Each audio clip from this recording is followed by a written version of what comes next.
We are Rogue Media Sports. It's safe to say the title race might already be over. I feel so sad about that, but sadly, it's safe to say it. And who knew set pieces could actually lead to goals? Who knew set pieces could actually lead to goals? And guess who's back, people? Guess who's back? This is Minor Football Fans Podcast. Let's go.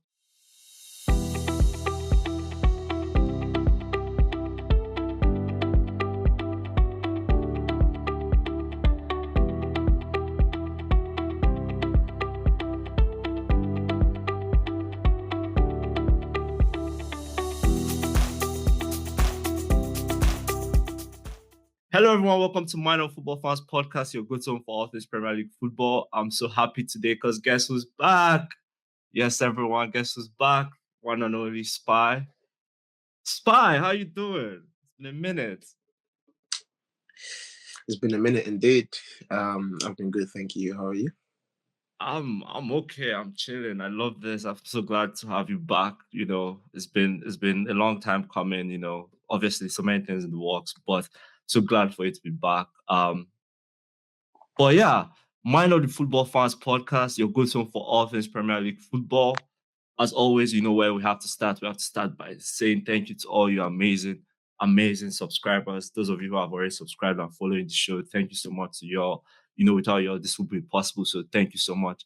And to all our new subscribers who subscribe, yes, because you guys will hit that notification. You guys will hit that subscribe button down there. And you will, you know, turn on your notification bell also. We thank you all so much too. Thank you so much. You know, without you all, this wouldn't be possible. So thank you all so much. And don't forget, this is not the only place you can find us. This is Minor Football Fans Podcast, wherever you get your podcast. If it's not YouTube, that's fine. Spotify, Google Podcasts, our podcast, iHeartRadio, all of there, you know, our socials, you know, content drops once every episode comes out. So check us out. You know, we love you all so much. Yes. So Premier League, Matchweek 27 Spy. Safe to say this was the breaking point. This was I think last week was the breaking point. I fear you might be right also. But let's jump right into the good game, shall we? Obviously, Liverpool 2, Newcastle 0. About 3 episodes back, before this 5-game stretch where Liverpool had to play 5 games in 15 days, I said Liverpool come out of this with, you know, not even the 5-game stretch, 3-game stretch that started with Villa. They had to play Villa, City, and Newcastle. I said if they come out of this 9 points, I might as well just concede that they win the league. Well, I didn't also take account into what Arsenal would do, and sadly, that was very unwise of me. But with that being said, 5 games of a really crazy stretch, and they had FA Cup. No, they had EFL Cup in between, FA Cup in between. That being said, they came out 3 wins, 2 draws, opening a 13-point lead over Arsenal. Spy, did we see this coming? Yes, we did. No, come on. No one saw Liverpool coming 13 points clear of Arsenal. No one had them being first. So Liverpool play games that were meant to break them, and they played it without breaking a sweat. We are looking at an Arsenal squad that has no striker, that has no right winger. The only thing good about this Arsenal squad is the defense. They've considered the least goals in Prem. They've considered the least goals in Champions League, if I'm not mistaken. So, like I said, the only thing good about this Arsenal squad is the defense. Going forward, nothing. And goals win games. That's what I can say. Goals win games. And you don't have the firepower. Yeah. And I fear it's safe to say we can call Liverpool champions elect. Because and some might say, well, anything can happen. This is football, you know, anything can happen. But I fear if we say that, then we're taking away how good Liverpool have been this season, to just say that in 10 games, because technically they have 10 games left. They have played 28 games this season, 1 game behind Arsenal, and sorry, 1 game in front of Arsenal. And to say anything can happen, I think takes away the fact of how brilliant they have been this season. And again, look at the scoreline, 2-0. This is literally, do you know how many times they've finished a game with this scoreline? I think the only time I can think about them going past this 2-0 scoreline was against Spurs when they put 6 past Spurs. But every other game, literally, against every other opponent they should beat, 2-0. They score 2 and they are comfortable. The opponent doesn't really do much. Obviously, yes, they've had wavy results, obviously. But other than that, 2-0 and the game is comfortable. No drama, no nothing. Obviously, going back to, I don't even know who to credit this whole thing to. Obviously, I think Slot being part of it, but am I wrong here? I don't think the word is Slot being part of it. I think the word is Slot creating it. Because one thing we could see with Johan Klopp's time is if he made some particular changes, that team would have been messed up. For example, the Salah and Mane, if he started the game with, let's say, Shaqiri, there'll be a problem. He will not be as fluent. Obviously, they can struggle it out. But Slot has created such a team that he can change and change and change, and they give him the same outcome.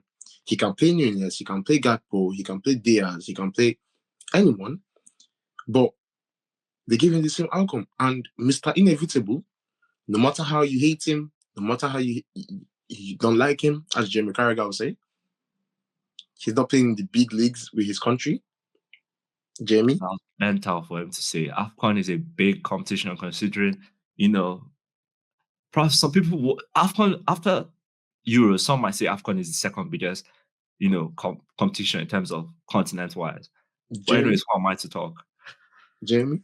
So, and the thing is, Liverpool's defense, all due respect to Trent Alexander-Arnold, but that defense is still solid.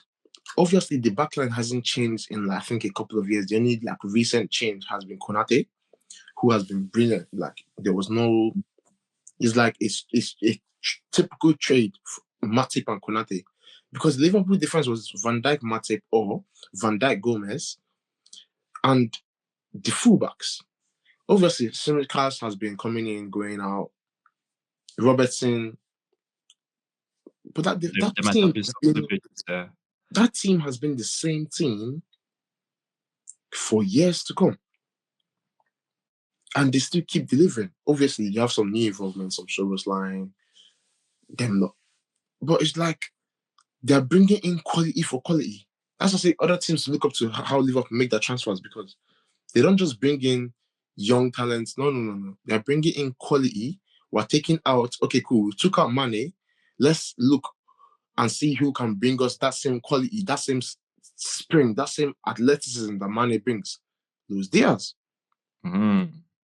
If Luis Diaz is not the best fit, Gakpo can do that. And it's just it's that fair trade that they do, and it just makes them inevitable. I 100% agree. It's crazy. Obviously, Slot's team is 100% power and pace, but Slot brought a sense of calmness to this team that's I think we might have taken for granted in terms of saying, oh, when would this team start to fall off? I think you remember when we were saying it, oh, would they carry on this? But they have done it. That calmness has been shown throughout. And obviously, they have a special player in Mo Salah. Take away Mo Salah goals, I don't know where this team will be really. Or his assist, I don't really know where this team will be. But they are all still a team. They are playing like a team. And one thing we have to say, and this is not taking away the credit from the team, they have been injury-free. Let's be frank. In a season where they have played almost 40, 50 games, they have been injury-free. Slot has managed that team pretty good. 100% agree. He's doing a shift in there. And we love to see it. We love this Premier League drama. But the one thing I'll say is, whenever I hear that a team's competition is not Manchester City, it's like that team has won it. All due disrespect to Arsenal. That is mental. All due disrespect to Arsenal, because your inconsistency it kind of like baffles me Of to know course. that. Okay. But it is what it is. Obviously, Arsenal started strong this season. They had a couple of low blows, and it did affect them. Bukayo Saka really affected them badly. It really did. Obviously, you guys started the season with no striker, but still, that's how pressure makes diamonds, and the pressure is getting injured, and there are no diamonds to be made of it. Instead, what is made is some bottles. Again, you can't keep saying, and I'll save that for when we get into Arsenal a bit. But Liverpool is, and then obviously these two teams play in the League Cup final. I guess we should expect the same thing, more or less. A higher scorer. Probably a higher score, like maybe like 3-4-0. I don't see Newcastle winning that. And I will literally not say anything if, as long as it's not Spurs, as long as it wasn't Spurs that went through, I'm good with it. Sadly, it was the Arsenal, and it kind of pains me till now that they could not stand on business against Newcastle. But speaking of, and obviously, it's safe to say Liverpool are not throwing away a 13-point lead. If that does happen, I saw a stat where there's only one team that's come back from a 13-point deficit, and ended up winning the league, and that was Arsenal. But Arsenal, that time, they started mid-December. It was in December. They didn't have to wait till March to start that whole turnover process. So I don't think it's possible. I don't even, as much as I want to say miracle, I'm not going to say that because I think it would be a big disrespect to Liverpool. But your face says otherwise. I'm not even going to allow you to speak on that. Moving on to Forest 0, Arsenal 0. This is the first time since, I think, I don't know why you're laughing. This is the first time since, I'm trying to remember, I think May 2021 or something like that, Arsenal went back-to-back games without scoring a goal. They did it against West Ham. That was I think that was the straw that broke the camel's back in terms of the title race handing over to Liverpool. And then this just kind of solidified it and put a stamp of approval that, yeah, I think we're conceding at this point. Some might say it's Arsenal's fault. Some might say it's the board's fault. Some might say it's Arsenal not being too prepared, lack of ambition, whatever you want to call it. And this season has just been really turbulent for Arsenal. Spy, what do you have to say on that? Like I said, you guys started off strong. Obviously, you started off without that fixed known striker. Kai Havertz, no disrespect to him, but obviously he plays striker for Germany, but he's not that fixed striker, if you get what I mean. I do get what you mean, yeah, you guys started off pretty solid. Saka was carrying. I will say this: your captain this season has been shocking. I know. Martin Odegaard, you are a shocking individual. And you know what? It's for the better part of the first half of the season, he was out, right? No, I really don't want to hear that. I really don't. Wait. Yeah, fair enough. But right, that you say, okay, well, this is March. Like let's call it. This is February, end of February, March, right? Okay, he's meant to have gotten his form back, but then it's so shocking since he's come back from that injury, he's just not looked. Why does he have the injury though? Why does he have the injury though? It was international football, though. It was international football. You know what happened? International football, the ankle. No problem. Look at our captain. Sorry. Look at Manchester United's captain, Bruno Fernandes. He doesn't get injured.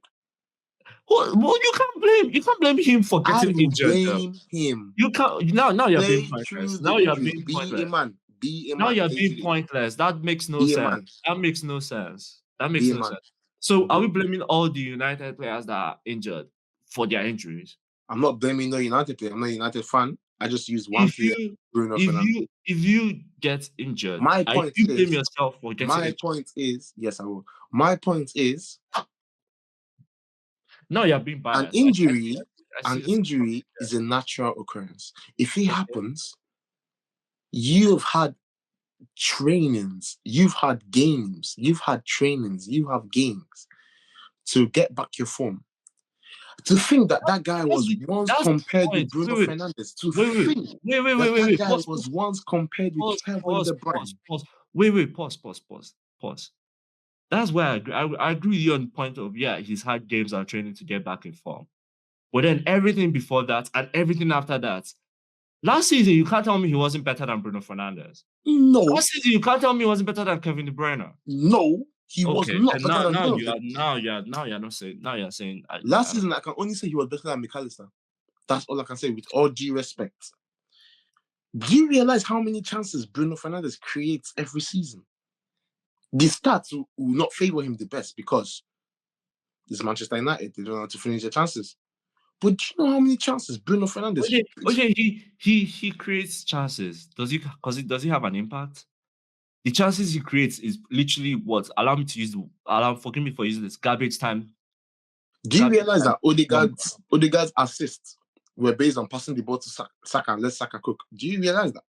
But those are still assists. What I like about it, those are still assists. No, that is because without passing the ball, Saka doesn't get the ball. Speaking right Okay. Anyways, I'm not even jumping right into this debate right now because I think obviously, but the season, the league is practically done. And I said this last week, or not last week, but Monday when I was on here, I said this sometimes watching, or rather, we've seen that watching Arsenal over these past 3 seasons is like watching Netflix. You're always waiting for next season. And obviously, I can't take credit for that because Patrice Evra that said it. But that's kind of what it feels like. It feels like we have to again wait for next season. Somehow transfer window, get a striker in. Okay, get back the fit players. Get back, have a preseason and hopefully hope that we don't get injuries. You know what I mean? That first season, it was Saliba getting injured. Season derailed. Obviously, City were just really doing City. Next season, it was, we lost to Villa at home. One blip of concentration, we lost to Villa. And we had to wait for next season again. And then come this season, we have red card. Sorry? Lost to Villa twice. Okay, my bad. Technically, if we hadn't lost to Villa at home, that game would have literally won the league because it was that would have won even if we didn't lost, whatever it is, right? Then come this season, we have the red card problems. Some of them fair, some of them were just really stupid. Then you have Rice unfair. Every that one fair. Even the Miles Lewis Kelly one that was rescinded. That one was not fair. I feel like that one, this might be a crazy take, but I feel like the fact that he stopped the counter attack was a foul. It was a counter attack. That was a counter attack. From a corner, kind of about to be. It was halfway line. It was at the edge of his box. It wasn't going anywhere. You guys had a corner. You guys had a corner. Okay. They intercepted the ball. They were about to start cooking something. As I say, about to be a counter attack. Yeah. Obviously, it's not a red card. That's not a red card. Is it a yellow card? Yes. Was the referee harsh? Yes. Would I have given a red card? It's Arsenal. So yes. Do you get what I'm saying? So you see what we're saying. You remind me of some. I'm not even going to go into all these names, but anyways, that being said, again, and then injuries, and then not investing in forward players and things like that. So this season has just been a roller coaster for us now. Yes, some might say, well, second is not bad. Like finishing second is you're still in the Champions League. You're still finishing second, but then, if this was the first season we were doing it, but this is a recurring, theme of recurring bottle job. Yep. You can't call it a bottle job if we were first. Liverpool have been first since the start of the season. So I can call it a bottle job when you guys are directly chasing them and you stop chasing. I can call that a bottle. You bottled the chase. That's what I can say. Okay. I can't argue with that because that's to your point. That is I love that. But yeah, Forest 0, Arsenal 0. Can we just say what a season for us. To see how good Arsenal's defense is, which I always give praise to, they kept that Forest goal-scoring machine from scoring. They kept the likes of Chris Wood, and all of them lot. They have been scoring a lot of goals this season. Last week they scored 4? I think that the first team scored 3. Yeah. 3, yeah. The previous week they scored 7. Yeah, they were the first team to concede 5, and then the following week they scored 7. And it's actually they scored 7 against last of the team or something. Scrub team. I know, yeah. It was Brighton. Do you understand what I'm saying? So that's just to show you that, okay, going forward, Aston may not have the bodies, but in defense, that's still very much it. That's the only credit I'll give to you guys. That's fair. But yeah, credit to Forest. Their storybook season continues. We all know if everything plays out, they might actually finish in Champions League spots. Or even if they don't finish in Champions League spot, they might finish fifth, and there's a possibility the Premier League will have an extra Champions League spot. Liverpool. Exactly. So we'll see. But credit to title is done. Credit to Forest for an amazing season. I'm not going to say too much. Title race is done. Liverpool won it. Now the problem I do have, and I want to say this out, they cannot win the league with 13 points ahead of us. We have to cut that gap to at least the least I'll take is 7. May I just Rather, the most I'll say is 7 points. Say something with all due respect. I feel like our league is only going to increase. I fear it just might. It might end up being. I didn't say it might. I said it will. We'll see. Moving on to your own, or not your own. United scoring goals from set pieces. Who would think, Spy? Come the day United scored 3 goals from set pieces. Arsenal FC. You know when it's Arsenal, they say, "Oh, it's Arsenal." But then United are doing. Everybody's like, I might just smash into somebody. It's not that.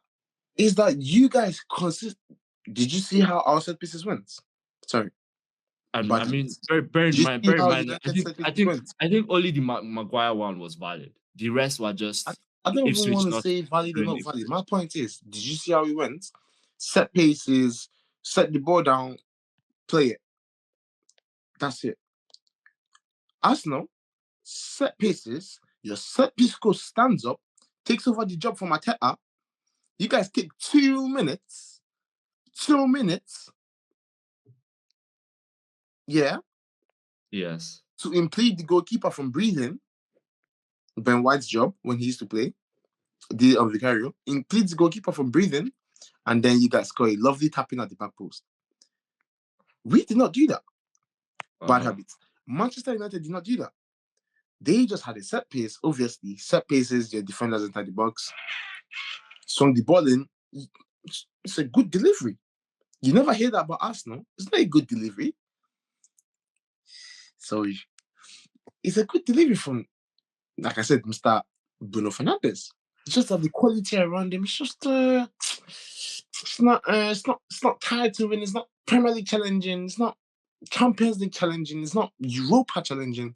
You have some equality around him.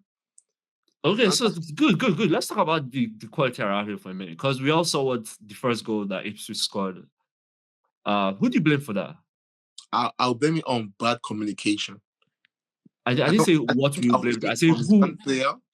I don't think I can blame that goal. Obviously, there were 2 players at fault, but I don't think I'll blame it on just 2 players. I think I can blame it on the whole backline as well, because in that situation, as a defender, as a left back or as a left centre back, communication in football happens every time. Onana may have given him a shout, yeah, but in football, obviously, I'm a winger. If I'm driving into the box and if I got my head down and I hear a shout from my striker, what do you then do then? You look up to see if he's in a better position than you. Yeah. So if there was a communication, he would have looked up. I feel like it was not there. Obviously, we don't know because it's not like NBA that we can have someone mic'd up. We don't know. But from what it looked like from the stands, it's bad communication. Obviously, in reference to the club that relies the club that lets me speak about situations like this, Mr. Arsenal. Maitland-Niles, who told him to come off his line, bruv? Communication. Did you get me? Mm-hmm. Fair enough. But okay, so far we've seen Amorim this season, and we're all really excited when he came on. How would you rate United's season under him so far? And considering what the business has done in terms of players that have gone out on loan, like the likes of Rashford and Anthony, who are, to be honest, let's be frank, they're actually balling to a degree. Probably would have been an asset to United. But what do you think of him overall and his his stance and the fact that he hasn't changed his system to fit these players. Because let's be frank, this system doesn't fit these players, this group of players he has. So as a ex-United fan, as you keep saying, how do you see this? I see it as a forced manager. He did not want to come to the club right now. He wanted to come in the summer, which is That's true. Now, the question is, why would a manager want to come in the summer? Summer, you have time. You have pre-season. You have a lot of time to set, reset, adapt. They adapt. Obviously, you say, yeah, but they've played the tactics during matches and after matches. They should have gotten used to it by now. Sorry, no, that's not how football works. You don't get used to tactics during the game. You get used to tactics during training and you apply it during the game. If you're not used to it during the training, you don't see it getting applied during the game. United fans will argue, oh, there's that. I'm so sorry. But a club, when you come into a club, there is nothing like a fixed formation. As a new manager, you can choose to pick up what was left behind, or you put on what you know best, which I stand. I like that as a man. He's doing what he knows best. Now you say, but it doesn't fit United. I'm so sorry, but nothing fits United right now. That team is shambles. Nothing fits them. Nothing fits them. We don't have a striker. We don't have a right winger. We don't have a left winger. We don't have two centre mids. We don't have a goalkeeper as well. Bad habits. Manchester United doesn't have. So nothing fits them. If it's 3-4-3, if it's 3-2-1-3, if it's 5 back, if it's 4 back, counter attacks. You can't even trust Garnacho running with the ball for 20 yards. I can't trust Ahmad. He's injured now. I can't trust Højlund. I cannot trust Zegzi. I can't trust Fernandes. I cannot trust Casemiro. Ugarte, he just does a job. Mazraoui, reliable. Diego Dalot, when his head is working, he plays football. The two centre backs, it's just like a championship squad. It's not Prem. This is not Prem. I've been saying this. I said this last year on the podcast, and you laughed. I said, what will make Manchester United reset and to get people playing for the badge is relegation. Once you get relegated, it's you to step up. Whoever that's coming into the club is not coming into the club for the name again. Because you hear where Manchester United make transfers, they say, oh, it's a big club, they have a big history. We don't want no history. We want the present. We want the future. You create the history. Stop talking about Wayne Rooney and them lot or Scholes. You be the new Scholes. I don't want to hear no history. Do you get what I'm saying? I took your rest. You're celebrating a win over Ipswich. I am so sorry. In Ferguson's time, this is going to be a 7-0 game. This is going to be a 7-1 if the match might even enter 9 goals. That's how it is. Celebrating a draw last week like we won the cup. Shocking. I miss Ole Gunnar Solskjaer. That's what I'll say.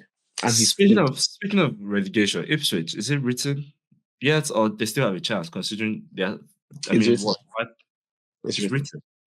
I feel like this has been a regular occurrence in the Premier League for the past years. When you get promoted, you go back down. Just taste it for one season. That's it. That's kind of a problem we have. The gap between the Championship and the Premier League is too vast, and I don't know what is causing it, to be honest. And it's maybe another pot for that, but that's just a problem. But yeah, credit to United getting a win back. At least they didn't lose in Old Trafford to struggling in Ipswich. But yeah, moving on, Spy. I love that passionate rant, even though you're an ex-United fan. No passion there, just Roy Keane, the inner Roy Keane, you know. Okay, moving on. Tottenham, Manchester City 1. I don't even know what to say on this lot. Okay, I don't really have anything to say on this, guys. I think at this point, for this season, Spurs are just playing to maybe finish 8. I don't think they can finish 8 no more. I don't think that's possible for them. Because the way other teams above them are playing, I don't think it's possible for them to even go close to that conference league spot. And the only way they will probably make Europe next season if they win the Europa League. And then for City, it's all about finishing in a Champions League spot, be it fourth or fifth, because I don't, or maybe third, depending on how things go. But that's what I have to say on this, guys. This game was Spurs probably could have won this game with the amount of chances they created. I don't know if you saw it. The amount of chances they created, they could have probably won this game. But that's kind of all I have to say, because this game didn't mean nothing in any way to anyone. Look, oh, okay. I guess you agree with me. I see that. Okay, why don't spend too much time on this one? Okay, good. And I guess I just let's want to let's say also, something. The mastermind behind Manchester City has been revealed. that's fair. I've been seeing that a lot too, because like that's actually valid. Since that's, and obviously we don't talk about people's personal business here, but that's public information now. And Pep divorcing his wife, or his wife divorcing Pep, I don't know who, but they got a divorce. And since then, Man City have not looked the same. So obviously, if you know math, 2 + 2 is equal to 4 in this case. But anyways, Chelsea 4, Southampton 0. Chelsea, I want to talk. I'm not going to say too much because I expected them to win this game. They didn't win this game. You have to sack Enzo Maresca. That's what Well, it is. I think you need to stop talking about Chelsea. That's what I think. I know. I've been hyping them too much. Mm. I've been hyping them too much, really. I think it was 2 weeks ago, I had to apologize to Chelsea fans for overhyping because I overhyped them too much. I called them title contenders. And I fear I might be overhyping them. But the one thing I want to say about this game is Cole Palmer, 6 games without assisting or scoring. Is that a problem? And we all know the results in the past 6 games for Chelsea. And obviously, this one being an outlier because it's Southampton, bro. Come on, you got to be like the writing is done. They are going back down. Like, but 6 games without a goal or assist is not a problem for Chelsea because I think it is. I think Cole Palmer is Chelsea and Chelsea is Cole Palmer, whether I like it or not. So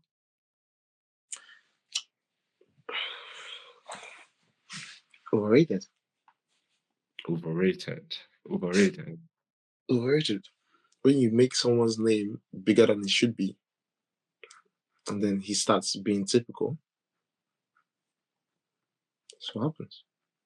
That's what happens. Okay, moving on, because I say I'm not talking too much on this. Brighton 2, Bournemouth 1. Bournemouth again in the middle of their fairy tale season.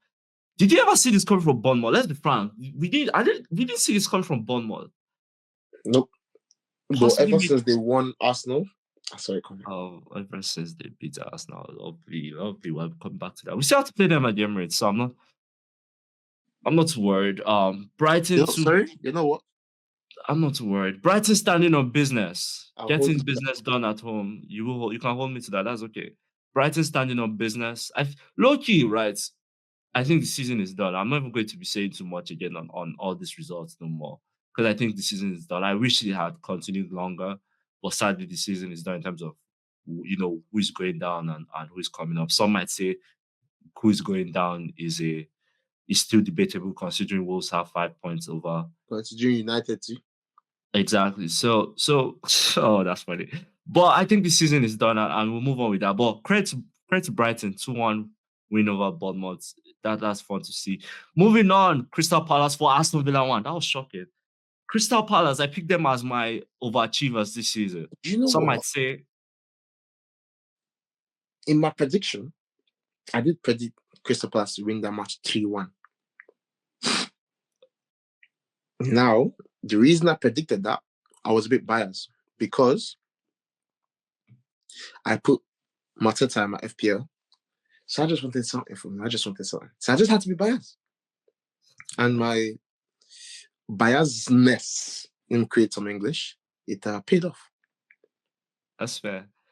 It did pay off. So credit to you. But Crystal Palace, shocking. Obviously, Aston Villa, again, let's forget what they do. They are doing Europe because they made it in the final 8 in Europe, straight to the round of 16, and they play Club Brugge. And we'll go quick fire on our predictions in a minute.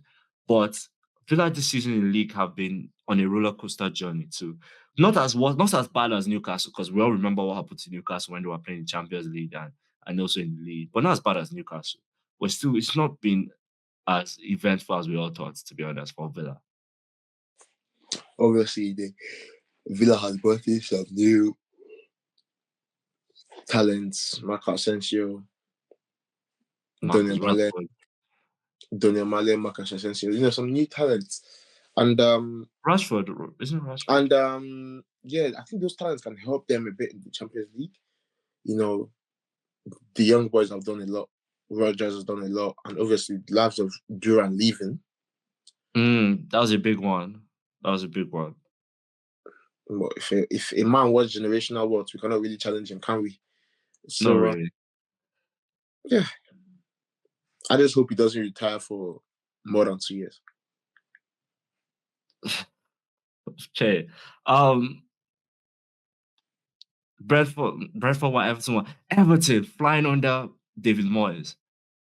Undefeated in what? 7 games? I believe it's 7 games. Undefeated in 7 games. Pooh. David Moyes might just be a savior for Everton, and I say that delicately.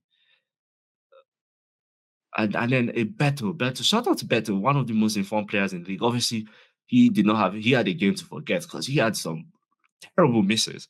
But shout out to Beto, shout out to Everton. And then last but not least, rounding off, Fulham, Wolves 1, Fulham 2. This was a chance for Wolves to, create a separation with the teams below. It's still a 5-point lead considering Ipswich did not beat United. It's still a 5-point lead. But I think this could have ballooned to 8 if Wolves had taken care of business. But credit to Fulham too. Fulham, one of those teams coasting. But yeah, that was Matchweek 27. There's still one more game to play. West Ham host Leicester. I think for Leicester too, as much as I would have loved to see them stay in the league, the writings are already written. The writings are already done. They are going back to the Championship. Sad to see, but it is what it is, isn't it? Like I said, it's written in the stars. You get promoted, you go back down. Yeah, it's sad to see. And yeah, so I have West Ham win that comfortably, especially coming off a win against Arsenal that ended Arsenal's title race. Sad to see that. But Spy, before we head out of here, let's talk some Champions League because the Champions League right next week. Obviously, we have a break this week in the Premier League because of FA Cup action. But right after that, we have the Champions League. We all know the draws. We all know the draw. I spoke about it last week. So let's talk about the prediction of this one, who comes out on top and moves on to the next stage. Club Brugge, Aston Villa, who do you have? Club Brugge. Club. You heard me. Club Brugge. Real Madrid, Atletico. Real. I fear that might be so. This is just their competition. This is what they do for fun. I 100% agree with that. PSV, Arsenal. PSV. Oh, now you're being. I'm not even trying to be biased right now. That's debatable. I think that's debatable. I think it's fair considering what Arsenal have played in the last 2 games. It's not debatable, but yeah. I have Arsenal winning, but we can always come back to this. Dortmund, Leo. Dortmund. Inter, Feyenoord, Inter. Inter. Same. Bayern versus Bayern Leverkusen. Okay, I fear that might be true. That's not that I fear that might. I think that will happen because I think Bayern are more focused on the league because they are more dominant in the league, and Champions League they have not really been that good. But Leverkusen is quite the opposite also. So I do see where you're coming from. Benfica, Barcelona. We all remember what happened when these two sides met few match days ago. Go first. Who do you have winning this? Barcelona winning. I see that also because Barcelona on a tear. And then last but not least, PSG Liverpool. Oh, that was straight to the point. I mean, PSG have found another dimension in their game, scoring for fun. Scoring for fun against McDonald's. Like I said, welcome to the Premier League. That freedom that Dembele has, that freedom that Cavara has, as a Roy Keane, when you just smash into him at the beginning of the game, he's going to come down. Smash into him. Just smash into somebody. And once Van Dijk should smash into one of them, karma. Escafigo, karma. Oh, that's funny. But yeah, that brings us to the end of another episode. I hope you all enjoyed this episode. This was fun. It's good to have Spy back. This was really fun. Obviously, we loved his passionate rant about Manchester United. We absolutely loved it. But that brings us to the end of Matchweek 27 analysis and recap. I saw pretty much the title race all but confirmed. It's just a matter of formalities and a big ceremony at the end of the day. But Liverpool are champions elect. As it pains me to say this, it is true. They are champions elect. Because obviously Arsenal joined to Forest and a 2-0 comfortable win by Liverpool at Anfield against Newcastle. But I hope you all enjoyed this episode. Of course, he has the bottle.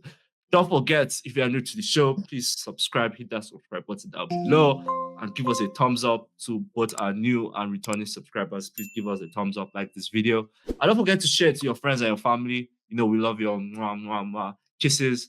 Again, this is not the only place you can find us. This is Man of Football Fast Podcast on all podcast platforms.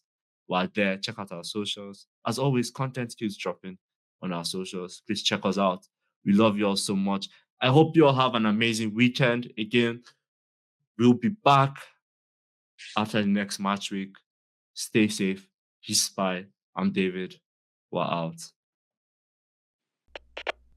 We are Rogue Media Sports.